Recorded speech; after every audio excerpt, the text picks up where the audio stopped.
Sahabat Mustopo, terima kasih Anda tetap bersama kami. Kita akan lanjutkan lagi dengan Mas Aris ya, Komisioner KPAI. Mas, tadi disebutkan banyaknya siswa yang mengakhiri hidup karena terinspirasi dari menonton di gawai di HP ya.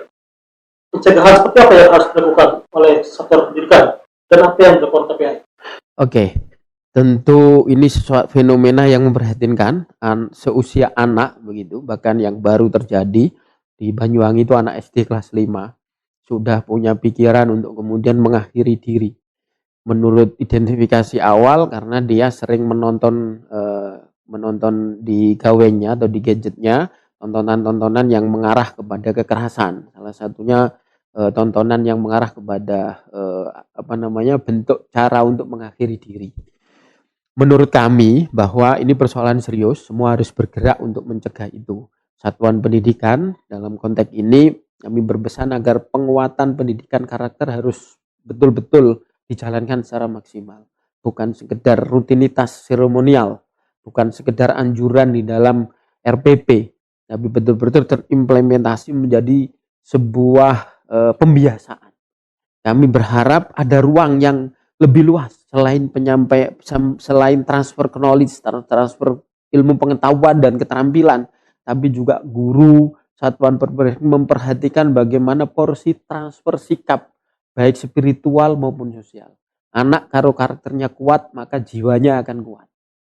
Yang kedua tentu kami berharap peran keluarga. Kalimatnya madrasatul ula. Ibu sebagai simbol, ya kan, ibu negara di dalam sebuah keluarga. Artinya keluarga juga kemudian harus maksimal bagaimana memperhatikan anak-anak kita. Dikontrol apa yang dia tonton, dikontrol pergaulannya dengan siapa, dikontrol di sekolah diajarin apa, dikontrol sudah bisa apa dia dalam bentuk implementasi karakternya. Kalau masih meragukan, segera berkomunikasi dengan pihak terkait. Satuan pendidikan dikatakan, bahwa anak saya kok karakternya begini ya. Nah, keterbukaan saling komunikasi ini akan kemudian mampu mengawasi anak kita secara maksimal. Bukan sekedar mengawasi, tapi menjaga dan mengarahkan.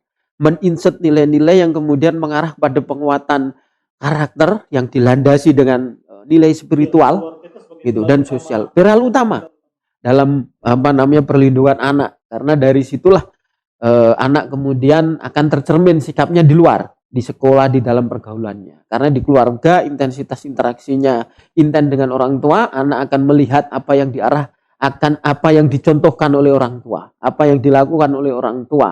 Anak akan mengikuti apa yang diucapkan oleh orang tua, apa yang diarahkan oleh orang tua. Sehingga dia akan menjadi pribadi yang kuat.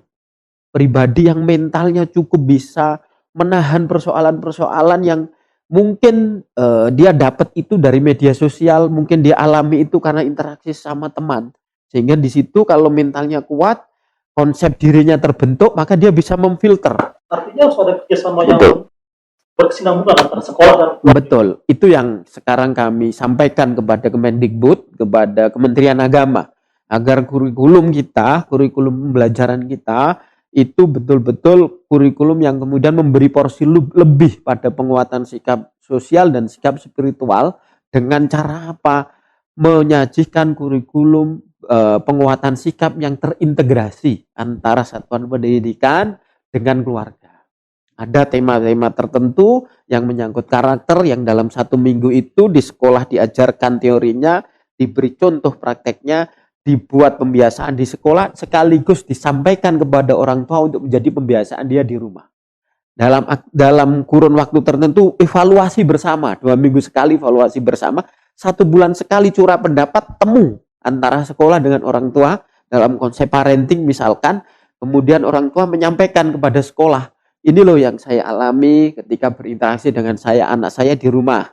Oh, di sekolah nggak begitu, terus bagaimana titik temunya? Nah, maka akan kemudian ada dialek ya kan, ada dialog, kemudian ada bisa menggali persoalan dari akar masalah sehingga betul-betul terbentuk karakter anak yang maksimal, mental yang kuat ya kan, tidak mudah menyerah, tidak mudah boring ya kan, tidak mudah menyerah dan seterusnya, tidak mudah putus asa.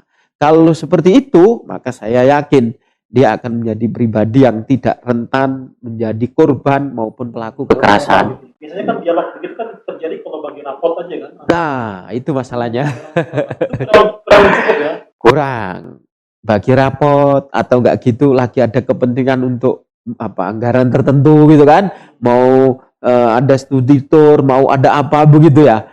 Mau ada bangunan apa. Ini sesuatu hal yang menurut saya ya itu bagian yang penting, tapi nggak penting-penting amat ya. Bahkan cenderung menjadi pungli kan gitu. Maka hal selain itu harus dibangun interaksi sekolah dengan orang tua adalah bagaimana mengawal perkembangan anak, tumbuh kembang anak baik dari sisi kognitif, psikomotorik, apalagi afektifnya di era sekarang ini. Era bagaimana kemudian informasi dari mana saja, apalagi dari media sosial, dari ranah daring kita, nggak ada yang bisa memfilter. Kami sudah menyuarakan kepada Kemenkominfo, kepada KPI ya. Ternyata KPI juga nggak punya tusi sampai sejauh itu. Bagaimana melindungi anak kita di ranah daring. Agar konten-konten yang mempengaruhi sikap dan karakter anak itu udah diblokir aja, dibatasi aja penayangannya. Apa yang tayang kepada anak betul-betul yang relevan dengan usia tumbuh kembang dia. Jangan sampai yang dia tonton justru meracuni anak itu. Beberapa kasus kekerasan bullying, perundungan, kemudian hingga menyakiti diri sendiri dalam bentuk mengakhiri diri tadi atau bunuh diri tadi, ya beberapa kasus terjadi karena terinspirasi dari yang dia tonton. Apalagi sekarang ini ada penyakit yang menurut saya juga patut disikapi setiap perlakuan atau perilaku kekerasan. Misalkan dia membuli temannya atau merundung temannya bersama circle-nya. Di sekolah ada istilah circle nih yang patut dikontrol juga nih menurut saya gitu. Karena circle ini kadang menjadi bibit-bibit ya untuk kemudian ngomporin temannya untuk berperilaku salah. Kita lihat misalkan beberapa kasus terakhir, anak yang lain tuh senang memvideokan, kemudian memviralkan. Artinya di situ ada rasa kebanggaan kan. Bagaimana melakukan kekerasan, nyakiti orang kok ada rasa kebanggaan. Wah, ini bahaya sekali. Padahal karena viral itu ya bisa ditangkap gitu. Bisa ditangkap dan bahkan hasil viral dia bisa dicontohi oleh orang lain, circle lain ya. Circle di sekolah lain kan gitu untuk bisa melakukan hal yang sama. Menarik nih, peran medsos ini dalam isu perlindungan anak ini ya. Iya. Nanti kita lanjut lagi di segmen 3. Oke. Sahabat Mustopo, semakin panas, semakin menarik apa yang dibicarakan oleh Mas Haris. Kita akan lanjut lagi di segmen 3 ya. Tetap bersama kami.